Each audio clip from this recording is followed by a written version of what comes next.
Hello agri lovers, welcome back to your favorite agricultural YouTube channel. Today I'll be discussing a very critical topic about the use of fertilizer. Many times farmers complain about not getting the desired result from the application of chemical fertilizer on their farm. What do I mean by this? Farmers complain, after applying fertilizer on my farm, I expect my yield to increase in an appreciable manner, but the result is not the case. There are several complaints like this. So today I'll be talking about how we can ensure we get the best result, the best yield out of fertilizer. Before I go on, I would like to appreciate everyone for subscribing, for your likes, and for telling your friends about what we do on this channel. I so much appreciate this. Thank you so much. Thank you for the love. And if you are watching for the first time, this channel is all about sustainable agriculture and profitable agriculture. All we discuss on this channel is all about agriculture and agribusiness, how to practice agriculture in a more sustainable and a profitable way. So if you are watching for the first time, I will enjoy you to click on the subscribe button to have access to more of our interesting and educating topics. Thank you so much. So straight to the topic of today,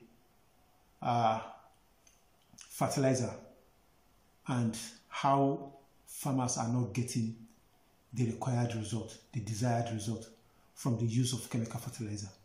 As we all know, fertilizer are synthetic material. They are chemical materials that are meant to supply one or two nutrients to soil, to plants. I mean, they are meant to provide one or two nutrients to plant, so as to ensure maximum growth and maximum yield. So if you apply fertilizer on your farm, the expectation will be increase in yield. So many times farmers complain, I apply fertilizer. Hello, Mr. Lawa, I apply fertilizer, I do fertilizer on my farm, but my yield doesn't increase in any way. Yeah, it's very possible, and it's very common among farmers. So today I'll be dishing out the 4 principles guiding the efficient use of chemical fertilizer. The 4 things we should take note if we actually want to get the best result, which is yield out of chemical fertilizer. So I'll be giving the 4 principles right away. The number 1 principle I'll be talking about is the principle of source. The principle of source. What do I mean by this? The source of your fertilizer should match up with the requirements of the crop you are planting. There is no blanket rule to this. Don't let anybody tell you just go and buy any fertilizer. It's good for crop. No single fertilizer fits in for all the crop, because different crops have different nutrient requirements. For example, potato or yam might have some kind of similarity in their nutrient requirement, but they will not be requiring the same nutrient pepper or tomato will be requiring. So if you want to get the best out of chemical fertilizer, make sure you are applying the fertilizer component containing the nutrients required by the crop you are farming, you are planting, or you are cultivating. That's the number 1. Number 2 principle is the principle of rate. Applying the right quantity. Applying the right quantity of nutrients required by the plant. And the most important thing that will guide us to know the right quantity to apply is when we've already known the nutrient status of our farmland. And the only way we can know this is through soil testing or soil analysis. It is very important because through soil testing and through soil analysis, you'll be able to know the lacking nutrient. You know, naturally, soil have plant nutrients embedded in them naturally, but in varying degrees. So if you carry out soil analysis or soil test I mean, you'll be able to know the lacking nutrients in your soil on your farmland.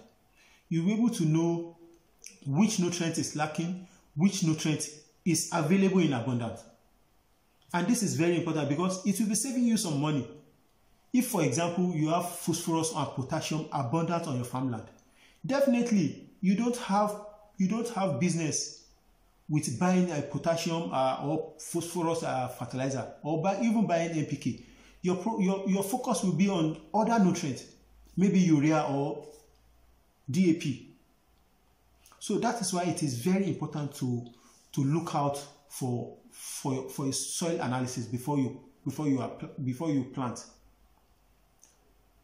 And before I move on, I've made a video on how farmers can actually do some kind of soil testing on their own.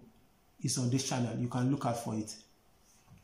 The third principle I'll be talking about is the principle of timing. The principle of timing. You don't just wake up and say, oh, tomorrow I want to apply fertilizer to my farm. Because plants have growing stages. And at each stages, they require different doses of fertilizer. Different doses of fertilizer. And one advice I used to give farmers is that if you want to apply fertilizer, don't apply your fertilizer at once. Because fertilizers usually will not stay so long in your soil. They are chemicals. If they don't get washed away by soil, they will be affected by what we call volatilization or leaching. So what I advise is you separate your doses at different growing stage. By this, you'll be getting optimum result from your chemical fertilizer. Okay, take for example, I'll give you a tip now. There is an umbrella rule to this. The most favorable time to apply fertilizer is during the stage whereby your crop are growing vigorously. At that time, they require higher nutrients than other stages. Are you getting it? So that is the principle guiding the principle of timing.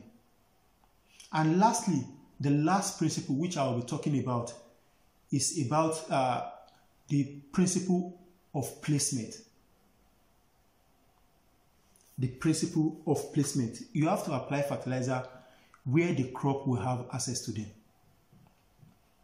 Many farmers today, in a bid to save time and to save labor, and due to the fact that we don't have enough machineries for fertilizer application in Africa or in Nigeria, let me put it that way. So majority of our farmers adopt broadcasting method, which is not suitable for many crops. Broadcasting method is only suitable for crop with high density growing, such as vegetable, kokoros, what the Yoruba people call ewedu. You know, they grow together, they grow in bunch, yeah. So it's only those kind of crop. Also rice, you can do broadcasting in rice because you know they are congested together when you are growing them. And also that kind of crop, they are planted by broadcasting. So their fertilizer application is also done by broadcasting. But you doing broadcasting in a yam field, or in a cassava field, or in a maize field, or in a cashew field, 80% of those fertilizer will be going to the bare ground, will be going to weed. You'll be feeding the weed instead of you to be feeding your crop. So the best way to go when you are placing your fertilizer is to place it very near to the root zone, either by side placement or ring method. Ring method is actually meant for tree crop, but you can do deep side placement for your maize, for your cassava, or any other crop. You can do row placement. These are the ways whereby your crop will have easy access to your fertilizer, and you will not be wasting many of your fertilizer. So in essence, if you follow these 4 principles, you will be noting that you will not be wasting your resources. You will not be wasting your fertilizer. If you follow the 4 principles, you will not be wasting your fertilizer. You will not be applying the nutrient that is already abundantly available on your soil. You will not be applying too much. You will not be applying at the wrong time. Another thing is that there are wrong time in the application of fertilizer. One of them is when you know there's imminent rainfall. When you check on your weather forecast and you see there will be rain in the evening and you apply fertilizer in the morning, definitely most of those fertilizer will be washed away, and the crop which the fertilizer is meant for will not be getting the nutrient. So don't apply fertilizer when there is imminent rain. That's number 1. Another thing is that don't apply fertilizer when your soil is very soaked or is very wet. There's something we call volatilization. When you apply fertilizer during those times, those fertilizer will not be very active. They will not be readily available to the crop, and they will be lost maybe through volatilization. If you apply during the rain, it will be lost through erosion or through leaching. So applying at the right time, you'll be saving the environment from pollution, and also you'll be saving cost. You'll be increasing your yield.